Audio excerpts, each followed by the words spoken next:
আসসালামু আলাইকুম।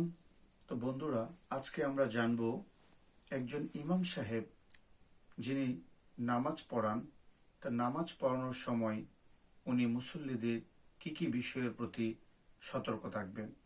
তো আল্লাহর নবী এই বিষয়টাও হাদিসের মধ্যে বলে দিয়েছেন, যে হাদিসটি উল্লেখ রয়েছে মুসলিম শরীফের প্রথম খণ্ডে 188 নম্বর পৃষ্ঠায়।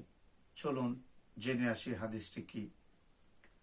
عن أبي هريرة رضي الله تعالى عنه قال قال رسول الله صلى الله عليه وسلم إذا صلى أحدكم للناس فليتخفف فإن في الناس ضعيف وسقيم وذا الحاجة।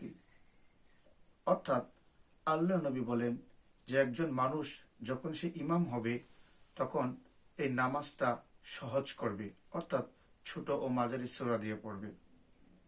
কেন করবে সেটা আল্লাহ নবী বলেছেন, ফাইন্না ফিন্নাসি যায়িফুন, কারণ এই মুসল্লিদের মধ্যে কেউ দুর্বল মুসল্লি থাকতে পারে, যে দাঁড়িয়ে থাকতে অসুবিধা, হাঁটুতে ব্যথা, মাজায় ব্যথা, এরকম হতে পারে।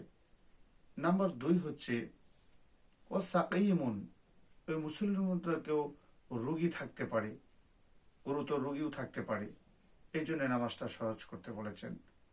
নাম্বার 3 সেটা হচ্ছে ওয়াজাল হাজাতি, অর্থাৎ খুব প্রয়োজনীয় কাজে সে যাচ্ছিল কিন্তু নামাজের সময় হয়ে যাচ্ছে, এই জন্য সে নামাজের জামাতের সাথে পড়ে নিচ্ছে, কিন্তু ওই বিষয়টাও আল্লাহর নবী একজন ইমামকে ওই বিষয়টাও তার সচেতন রেখে নামাজ আদায় করাতে বলেছেন। তো আমাদের প্রত্যেকটা বিষয়ই ইসলামের ছোট বড় যত বিষয় আছে সব বিষয়েই আমাদের বিস্তারিত বলা আছে। এই জন্যই সবকিছু জেনে বুঝে আমল করব, দুনিয়াতেও আমাদের শান্তি হবে এবং পরকালেও আমাদের শান্তি হবে।